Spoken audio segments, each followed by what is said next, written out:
नमस्कार दोस्तों, ओम नमः शिवाय।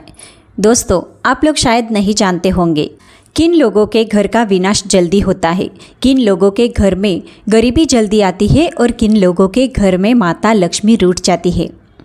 भगवान शिव ने माता पार्वती को बताया कि जिस घर में इन 3 लोगों का प्रभाव होता है उस घर का निश्चित ही सर्वनाश होता है और ऐसे परिवार के लिए लोग सदैव गरीबों के दलदल में फंसते चले जाते हैं। एक बार की बात है, भगवान भोले बाबा और माता पार्वती आकाश लोक में भ्रमण कर रहे थे।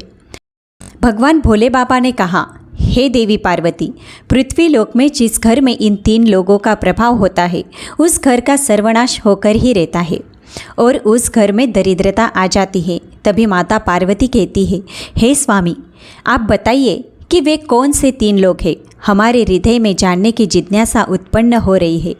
तभी भोलेनाथ कहते हैं, ठीक है देवी, हम आपको आज एक प्राचीन काल की कथा सुनाते हैं, जिसे सुनने के बाद आपको पता चल जाएगा कि वे कौन से 3 लोग हैं जिनके प्रभाव से घर का सर्वनाश हो जाता है।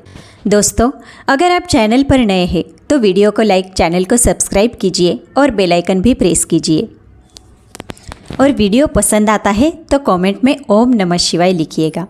फिर भगवान माता पार्वती को कथा सुनाते हुए कहते हैं, हे देवी पार्वती, प्राचीन काल की बात है।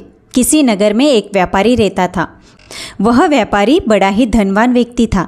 उसके घर में अन्न धन की कोई कमी नहीं थी। व्यापारी का एक बड़ा ही सुंदर पुत्र था और व्यापारी अपने पुत्र से बहुत प्यार करता था।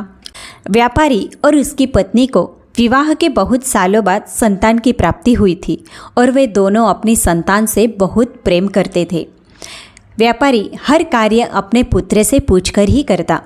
व्यापारी का पुत्र अभी छोटा था, परंतु प्रेम में अंधे व्यापारी ने वह सब कुछ किया जो उसका पुत्र कहता था। अगर पुत्र कोई गलत कार्य करने के लिए भी कहता तो व्यापारी उसे भी कर देता था। व्यापारी यह नहीं देखता कि उसका पुत्र अभी छोटा है और उसे इतने बड़े निर्णय लेने की समझ नहीं है। परंतु पुत्र प्रेम में वह अंधा व्यापारी और उसकी पत्नी अपने पुत्र की हर एक बात को सर आँखों पर रखते थे।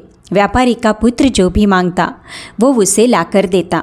दोस्तों, फिर आगे भगवान भोलेनाथ कहते हैं, हे देवी, उस व्यापारी के घर के बाहर एक वृक्ष पर कई सालों से एक कबूतर रहता था। वह कबूतर उस व्यापारी के घर के बाहर कई सालों से रह रहा था और व्यापारी के घर को अच्छे से जानता भी था। व्यापारी भी उस कबूतर को जानता था और उसकी सेवा करता था, उसे दाना पानी खाने के लिए देता।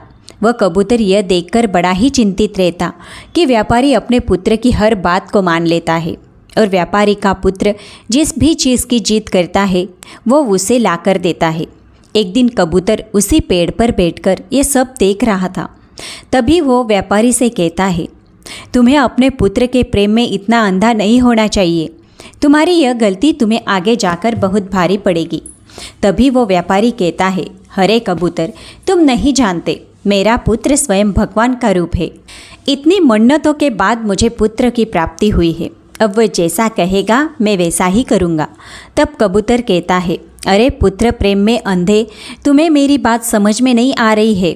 मैं तुम्हें एक कहानी के माध्यम से अपनी बात समझाता हूँ।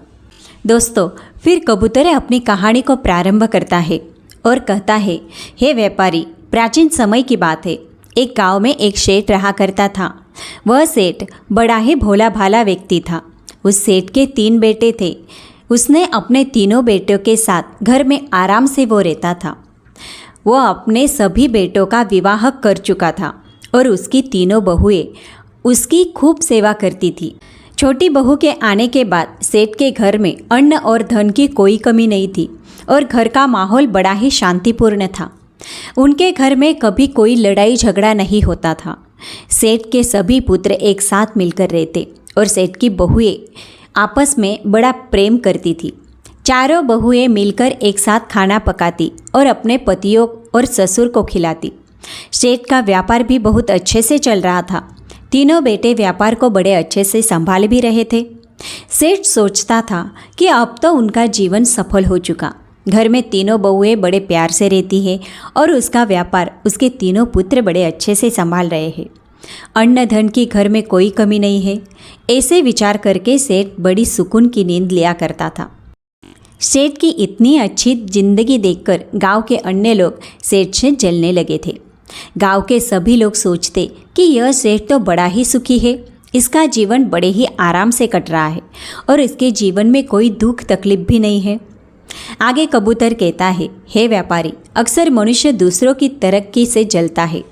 जिस प्रकार केकड़े एक दूसरे का पैर पकड़कर किसी को आगे नहीं बढ़ने देते, उसी प्रकार मनुष्य भी किसी को आगे बढ़ता देख उसे पीछे खींचने की कोशिश करता है। मनुष्य अपनी तरक्की से जितना खुश नहीं होता, उससे अधिक वह दूसरों की तरक्की देखकर दुखी होता है। अब जब सेठ तरक्की कर रहा था तो गांव के सभी लोग उसे जलने लगे। कोई भी सेठ से सीधे मुंह बात नहीं करता। सभी सोचते कि किस प्रकार सेठ का जीवन कष्ट से भर दिया जाए और उसकी खुशी को दुख में बदल दिया जाए। यही सोचकर गांव के कुछ लोग सेठ के कुल पुरोहित के पास जाते हैं और कहते हैं, अरे पुरोहित जी, आप यहाँ सूखी रोटी खा रहे हैं और वहाँ आपका धनी सेठ बड़े आराम से पकवान खा रहा है, अपनी बहू के हाथों का स्वादिष्ट भोजन ले रहा है। तभी पुरोहित कहते हैं, आप लोग क्या कहना चाहते हैं? मुझे बात समझ में नहीं आई। तभी वो गांव वाले बताते हैं, पुरोहित जी, आपका जीवन तो आपके जजमान से ही चलता है, परंतु आपका जजमान तो बड़ा सुखी है, उसके जीवन में कोई कष्ट नहीं। याद कीजिए, आपके इस जजमान ने आपको आखिर बार अपने घर कब बुलाया था? अगर वह आपको अपने घर नहीं बुलाएगा और आपसे हवन पूजन नहीं करवाएगा तो भला आपकी रोजी रोटी कैसे चलेगी? आपका घर कैसे चलेगा? श्रोताओं, कुल पुरोहित को गाँव वासियों की बात समझ में आ रही थी।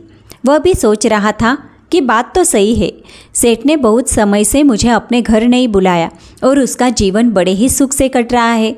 इस प्रकार तो मेरे बीवी बच्चे भूखे मर जाएंगे। कुल पुरोहित कहता है, अरे भाइयों, आपकी बात तो बिल्कुल सत्य है। सेठ तो बड़ा धनवान बन चुका है, उसका व्यापार भी बड़े तेजी से आगे बढ़ रहा है। उसके तीनों पुत्र बड़ी मेहनत करते हैं और उनकी चारों बहुएं मिलकर बड़े प्रेम से अपना जीवन व्यतीत कर रही है। उनके जीवन में किसी प्रकार का कोई कष्ट नहीं है। तब गांव के लोग कहते हैं, पुरोहित जी, अगर आप अपना घर चलाना चाहते हैं और सुख से जीवन जीना चाहते हैं तो आपको कुछ ऐसा करना पड़ेगा जिससे आपके जजमान सेठ के जीवन में कुछ कष्ट आ जाए, उसके घर में लड़ाई झगड़ा हो, तभी वह आपको हवन पूजन के लिए अपने घर में बुलाएगा और आपको धन मिलेगा। अगर ऐसा ही चलता रहा तो आप एक दिन गरीब हो जाएंगे और आपको भीख मांगनी पड़ेगी। इतना कहकर गांव के सभी लोग कुल पुरोहित के यहाँ से चले जाते हैं।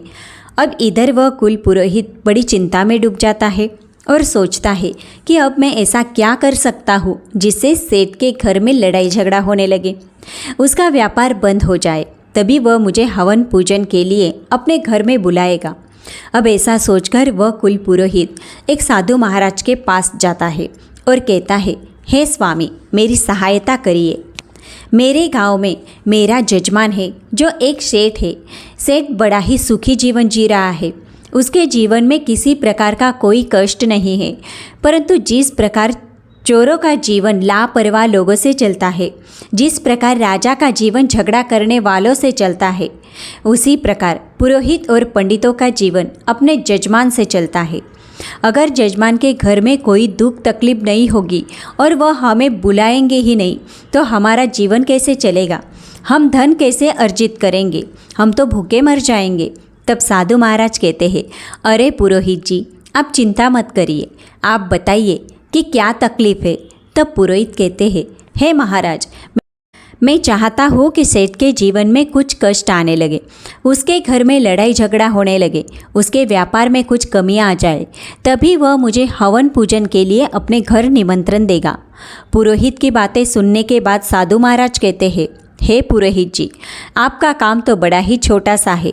मैं आपको अभी बताता हूँ कि सेठ के जीवन में इतनी सुख और समृद्धि का कारण क्या है।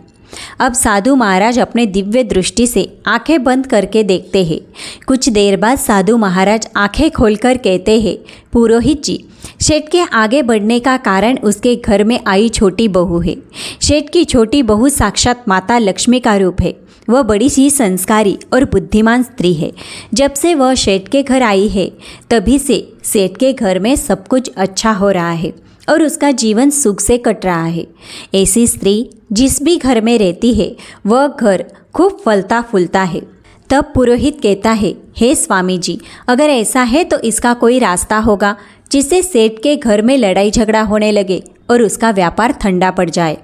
तब साधु महाराज कहते हैं, हे पुत्र, तुम चिंता मत करो, तुम्हें बस एक काम करना है।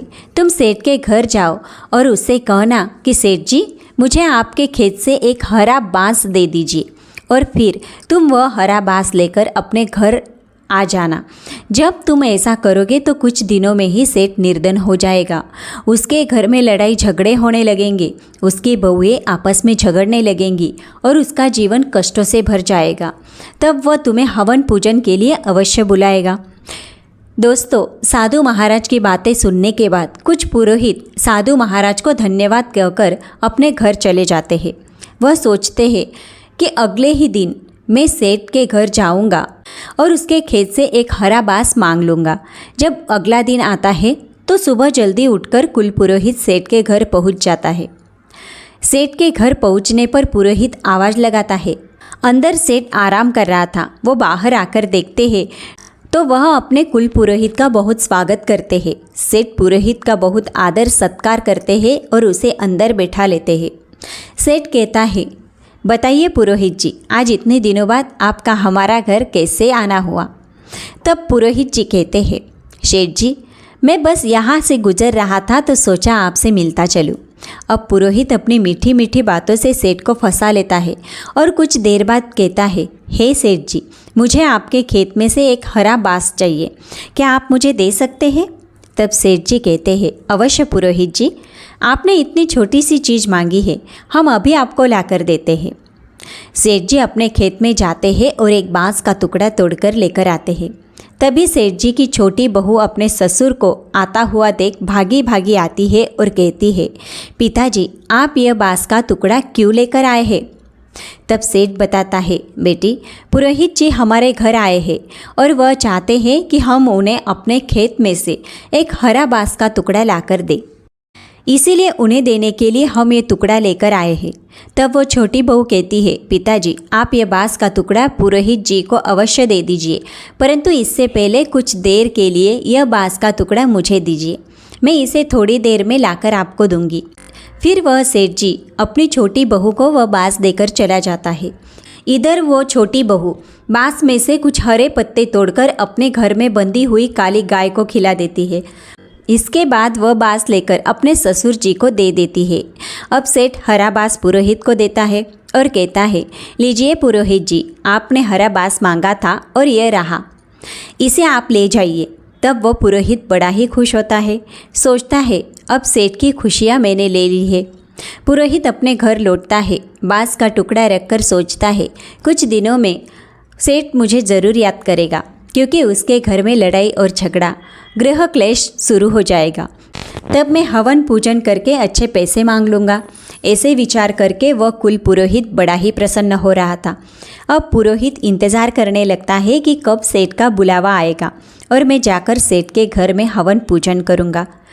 दोस्तों, इंतज़ार करते करते 1 महीना बीत जाता है, 2 महीने बीत जाते हैं और तीसरा महीना भी बीत जाता है। अब पुरोहित थक चुका था। एक दिन कुल पुरोहित दोबारा साधु महाराज की कुटिया में जाता है और कहता है, हे महाराज, आपके बताए अनुसार मैंने सेठ से उसके खेत में से हरा बांस मांग लिया था, परंतु 3 महीने बीत चुके हैं और अभी तक सेठ ने मुझे कोई बुलावा नहीं भेजा। वह बड़े आराम से और सुख से अपना जीवन व्यतीत कर रहा है। उसके घर में किसी भी प्रकार का कोई दुख तकलीफ नहीं है। तब साधु महाराज आंखें बंद करके अपनी दिव्य दृष्टि से देखते हैं और कहते हैं, अरे पुरोहित, मैंने आपको बताया था कि सेठ की छोटी बहू बड़ी ही चालाक और बुद्धिमान है। जब सेठ आपको वह हरा बांस दे रहा था तब उसकी छोटी बहू ने उसमें से हरे पत्ते तोड़कर अपनी काली गाय को खिला दिए थे। इसी कारण उसकी खुशियाँ और सुख समृद्धि उसके घर में ही रह गई। परंतु आप चिंता मत कीजिए, आपकी सहायता मैं करूँगा। फिर साधु महाराज आगे कहते हैं, पुरोहित जी, अब आपको सेठ के घर जाना है और उससे उसकी काली गाय मांगकर अपने घर लाना है। जैसे ही आप उसकी काली गाय को अपने घर लाकर रखेंगे, कुछ दिनों में सेठ के घर में दुख तकलीफ आना शुरू हो जाएगा। और तब सेठ आपको निमंत्रण अवश्य भेजेगा।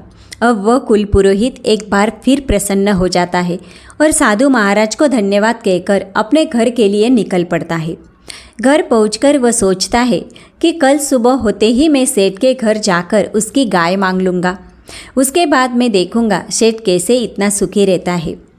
अगले दिन वो पुरोहित स्नान करके सबसे पहले सेठ के घर पहुंच जाता है।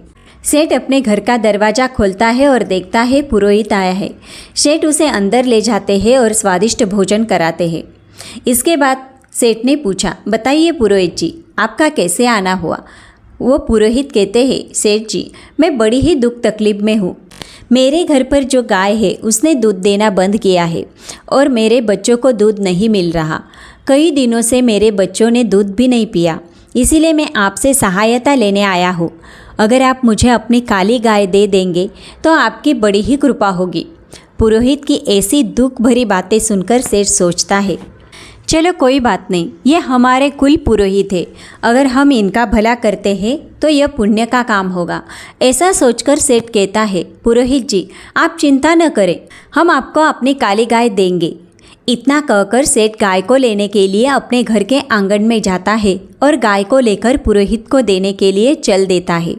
तभी सेठ की छोटी बहू आकर सेठ को रोक देती है और कहती है, पिताजी आप इस गाय को लेकर कहाँ जा रहे हैं? वो बताते हैं हमारे कुल पुरोहित आए हैं और उनकी गाय दूध नहीं दे रही, इसीलिए वह हमारी काली गाय ले जाना चाहते हैं। मैं यह गाय उन्हें देने के लिए जा रहा हूँ। तब सेठ की छोटी बहू कहती है, पिताजी आप कुछ देर ठहरिए, मैं अभी आती हूँ। फिर वह अंदर जाती है, एक सफ़ेद रंग की चादर लेकर आती है। वह चादर से काली गाय के आंसू पोंछती है और चादर को अंदर रख देती है। फिर वह कहती है, पिताजी अब आप जाइए और इस गाय को पुरोहित जी को दे दीजिए। इसके बाद सेठ काली गाय को लेकर पुरोहित जी के पास जाता है और कहता है, लीजिए पुरोहित जी, यह रही आपकी काली गाय, इसे ले जाइए। गाय को देखकर पुरोहित बड़ा ही प्रसन्न होता है और उसे लेकर तुरंत निकल जाता है। अब तो अपने घर पहुंचकर वह काली गाय को बांध देता है और सोचता है, सेठ बहुत जल्दी उसे अपने घर हवन पूजन के लिए बुलाएगा, क्योंकि उसका जीवन बड़े ही जल्दी दुखों से घिरने वाला है। अब वह कुल पुरोहित सेठ के बुलावे का इंतज़ार करने लगता है और इंतज़ार करते करते एक बार फिर उसे 3 महीने बीत जाते हैं। 3 महीने गुजर जाने के बाद कुल पुरोहित एक बार फिर साधु महाराज की कुटिया में पहुंच जाता है और कहता है, साधु महाराज इस बार फिर मैं आपके कहे अनुसार सेठ के यहाँ से काली गाय लेकर आया हूँ, परंतु उसके बावजूद सेठ ने मुझे अपने घर हवन पूजन के लिए नहीं बुलाया। सेठ का जीवन अभी भी बड़े ही सुख से कट रहा है, उसके घर में किसी प्रकार की कोई तकलीफ नहीं है। तब साधु महाराज फिर अपनी आंखें बंद करके अपनी दिव्य दृष्टि से देखते हैं और महाराज कहते हैं, हे पुरोहित, उस सेठ की छोटी बहू बहुत ही चालाक है, वह सारी विद्या जानती है। सेठ की बहू बड़ी ही बुद्धिमान है। जब आप सेठ की काली गाय मांगने गए थे तब उसने अपनी सफ़ेद चादर में गाय के आंसू पोंछकर अपने पास रख लिए थे, जिसके कारण सुख समृद्धि उसके घर में ही रह गई। अब यह बात सुनकर कुल पुरोहित बहुत बड़े ही चिंता में आ गए। वह सोचते हैं, जब तक यह छोटी बहू रहेगी तब तक सेठ का जीवन सुख समृद्धि से भरा होगा। पुरोहित कहता है, हे साधु महाराज, अब मुझे क्या करना चाहिए? तब साधु महाराज ने कहा, अब आप सेठ के घर जाइए और सेठ से किसी तरीके से वह सफ़ेद चादर मांगकर अपने घर रख लीजिए। अगर आपने ऐसा कर लिया तो निश्चित ही सेठ का जीवन बदल जाएगा और उसके घर में लड़ाई झगड़ा और गृह क्लेश शुरू हो जाएगा। फिर साधु महाराज को धन्यवाद कहकर वहाँ से पुरोहित अपने घर निकल जाते हैं। घर पर जाकर कुल पुरोहित निर्णय करता है कि कल सुबह होते ही वह एक बार फिर सेठ के घर जाएगा और जाकर किसी तरीके से सफ़ेद चादर मांगकर ले आएगा। अगला दिन बीतते ही वह पुरोहित सुबह उठते ही बड़ा प्रसन्न हो जाता है और सोचता है कि आज तो सेठ से उसकी सफ़ेद चादर मांगकर उसका जीवन दुखों से ही भर दूंगा। सेठ जी, मेरी पत्नी हर दिन मंदिर में कीर्तन और भजन के लिए जाती है, परंतु मंदिर में बैठने के लिए उसके पास कोई अच्छी चादर नहीं है। वह नीचे फर्श पर बैठती है। और उसे ऐसा करते हुए देख मुझे अच्छा नहीं लगता। अगर आपको कोई तकलीफ न हो तो क्या आप मुझे एक अच्छी सफ़ेद चादर दे सकते हैं ताकि मेरी पत्नी चादर बिछाकर मंदिर में बैठ सके। पुरोहित की ऐसी बातें सुनकर सेठ कहते हैं, अरे पुरोहित जी, आप चिंता न करें, हमारे घर में एक बहुत ही अच्छी सफ़ेद चादर रखी है। रुकिए, हम अभी अपनी बहू से कहकर आपको दे देते हैं। अब सेठ जी अपनी छोटी बहू को बुलाते हैं और कहते हैं, बहू, हमारे घर में जो सफ़ेद चादर है वह लाकर पुरोहित जी को दे दो। अपने पिताजी की बातें सुनकर वह छोटी बहू अंदर जाती है और वही सफ़ेद चादर निकालती है जिससे उसने गाय के आंसू पोंछे थे। वह उस चादर को निकालकर उसका एक भाग तोड़कर अपने मुंह में भर लेती है और उसे खा लेती है। चादर का धागा खाने के बाद वह छोटी बहू चादर लाकर पुरोहित जी को दे देती है। बहू से चादर लेकर पुरोहित जी मुस्कुराते हुए अपने घर के लिए निकल पड़ते हैं और घर पर जाकर वह सोचते हैं, अब तो सेठ मुझे बहुत जल्दी याद करेगा। सेठ की राह देखते देखते वह कुल पुरोहित कई महीनों तक इंतज़ार करता रहा। धीरे धीरे 1 महीना बीत जाता है, उसके बाद दूसरा महीना भी और तीसरा भी। अब इंतज़ार करते हुए पुरोहित थक जाता है। वो वापस साधु महाराज के पास आता है। तब पुरोहित कहता है, साधु महाराज, आपने मुझे जो करने के लिए कहा था मैंने सब कुछ किया, परंतु वह सेठ अभी भी अपना जीवन बड़े आराम से और सुख से जी रहा है। उसके पास धन की कोई कमी नहीं है, ना ही दुख है उसके जीवन में। साधु महाराज एक बार फिर अपनी आंखें बंद करके अपनी दिव्य दृष्टि से देखते हैं और कहते हैं, अब हमें लगता है कि वह छोटी बहू जब तक उसके घर में है तब तक हम आप उसका कुछ नहीं बिगाड़ सकते। आपको सफ़ेद चादर देने से पहले उसकी बहू ने उसमें से एक धागा निकालकर खा लिया था, जिसके कारण सुख समृद्धि और धन का सुख उसके पास ही रह गया। अब आपको कुछ भी करके सेठ जी की छोटी बहू को उसके घर से निकालना पड़ेगा। अगर आपने एक बार छोटी बहू को वहाँ से निकाल दिया तो सेठ का जीवन कष्ट से ही भर जाएगा। दोस्तों फिर उस पुरोहित को भी समझ में आ गया कि छोटी बहू के रहते वह कुछ नहीं कर सकता। इसीलिए वह अपने घर जाता है और सेठ के घर से उसकी छोटी बहू को निकालने का उपाय ढूंढने लगता है। अगली सुबह पुरोहित सेठ के घर जाता है और बड़ी ही चिंतित अवस्था में जाकर कहता है, सेठ जी, आपकी सुरक्षा मेरी जिम्मेदारी है और मुझे आपकी सुरक्षा खतरे में दिखती है। आप पर बहुत बड़ा संकट आने वाला है। आपका जीवन दुखों से घिरने वाला है। आपके व्यापार में आपको बहुत बड़ा नुकसान होने वाला है और आपके घर में बहुत बड़ी विपत्ति आने वाली है। कुल पुरोहित की ऐसी बातें सुनकर वह सेठ घबरा जाता है और बहुत चिंतित होता है। सेठ कहता है, पुरोहित जी, यह आप क्या कह रहे हैं? आप हमें बताइए, क्या इस विपत्ति से बचने का कोई उपाय है? आप जो भी कहेंगे हम अवश्य करेंगे। पुरोहित समझ जाता है कि यह सेठ उसके जाल में फंस चुका है। वह आगे कहता है, सेठ जी, आपकी छोटी बहू आपके ऊपर बहुत बड़ा खतरा है। जब तक वह इस घर में रहेगी आप पर संकट बना रहेगा। इसीलिए मैं तो कहता हूँ कि आप अपनी छोटी बहू को अपने घर से निकाल दीजिए, क्योंकि उसी के कारण आप पर इतना बड़ा खतरा मंडरा रहा है। आपका जीवन संकट में है। पुरोहित की ऐसी बातें सुनकर वह सेठ जी उस पर विश्वास कर लेते हैं। सेठ जी कहते हैं, पुरोहित जी, आप जैसा कहेंगे मैं वैसा ही करूँगा। आप कहिए मुझे कि मेरी बहू को घर से कैसे निकालना है। पुरोहित जी कहते हैं, सेठ जी, आप तुरंत ही कुछ करके अपनी बहू को घर से बाहर निकाल दीजिए। इतना कहकर वे अपने घर चले जाते हैं और सेठ जी चिंता में डूब जाते हैं। वह सोचते हैं कि मेरी बहू तो बड़ी ही अच्छी स्वभाव की है, मेरी इतनी सेवा करती है, मैं उसे अपने घर से कैसे निकालूं। फिर सेठ जी सोचते ही है कि वह मेरे लिए खतरा भी है और उसके कारण मेरे परिवार पर विपत्ति भी आ रही है। यह विचार करके सेठ जी अपने पुत्र वधू के पास जाते हैं और अपनी छोटी बहू से कहते हैं, बहू, आज ही तुम मेरे घर से निकल जाओ। तुम्हारा इस घर में रहना अब सही नहीं है। तुम्हारे कारण हमारे घर में विपत्ति आने वाली है। वह अपने ससुर जी की ऐसी बातें सुनकर समझ जाती है कि जरूर पुरोहित जी ने मेरे पिताजी के कान भरे हैं। ठीक है पिताजी, अगर आप यही चाहते हैं तो मैं इस घर को छोड़कर चली जाती हूँ। फिर अपनी पत्नी को घर छोड़कर जाता हुआ देख सेठ का पुत्र भी कहता है, पिताजी अगर मेरी पत्नी इस घर में नहीं रह सकती तो मैं भी नहीं रहूँगा। मैं भी अपनी पत्नी के साथ घर छोड़कर चला जाऊँगा। अब वह पत्नी और पति दोनों सेठ जी का घर छोड़कर शहर में चले जाते हैं और किराए के मकान में रहने लगते हैं। कुछ दिन बाद वे अपना नया धंधा शुरू करते हैं। सेठ की छोटी बहू जो बड़ी ही बुद्धिमान थी, उसके कारण इसका धंधा बहुत अच्छे से चलने लगता है। उसका व्यापार बड़ा बन जाता है और छोटा पुत्र और उसकी पत्नी दोनों बड़े ही धनवान हो जाते हैं। वे शहर में अपना मकान भी खरीद लेते हैं। इधर सेठ का घर बर्बाद हो रहा होता है। घर में लड़ाई झगड़े होने लगते हैं। सेठ की दोनों बहुएं आपस में खूब झगड़ा करती थी और सेठ के दोनों पुत्र व्यापार पर बिल्कुल भी ध्यान नहीं दे रहे थे। सेठ के दोनों पुत्र बुरी संगत में पड़ गए और कुल पुरोहित हवन पूजन के बहाने सेठ से सारा धन लूटकर ले जा रहे थे। धीरे धीरे पुरोहित सेठ को पूरी तरह से लूट लेता है और सेठ का पूरा धन लेकर अपने घर चले जाता है। अब सेठ की हालत बहुत ख़राब हो चुकी थी। सेठ के घर में खाने पीने के लाले पड़ गए, भोजन नहीं था, पहनने के लिए वस्त्र नहीं थे। अपनी ऐसी हालत देखकर सेठ एक दिन विचार करते हुए बैठता है, गहरी सोच में पड़ जाता है। जिस दिन से मेरी छोटी बहू इस घर को छोड़कर गई है, उस दिन से इस घर की हालत बद से बदतर होती जा रही है।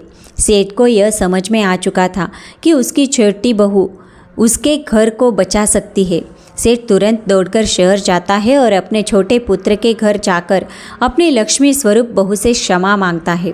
सेठ अपनी बहू के चरणों में गिरकर कहता है, बहू मुझे माफ़ कर दो। मैंने पुरोहित की बातों में आकर तुम्हें घर से निकाल दिया, लेकिन तुम तो साक्षात लक्ष्मी हो।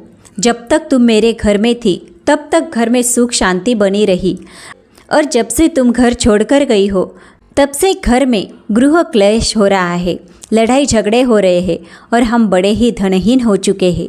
ससुर की ऐसी बात सुनकर छोटी बहू कहती है, पिताजी आप चिंता मत करिए, मैं अभी अपने घर लौटती हूँ। यह भी मेरा घर है और वह भी मेरा घर है। मैंने पहले से ही जान लिया था कि पुरोहित ने आपके कान भरे हैं और आपको कहा है कि आप मुझे घर से निकाल दें।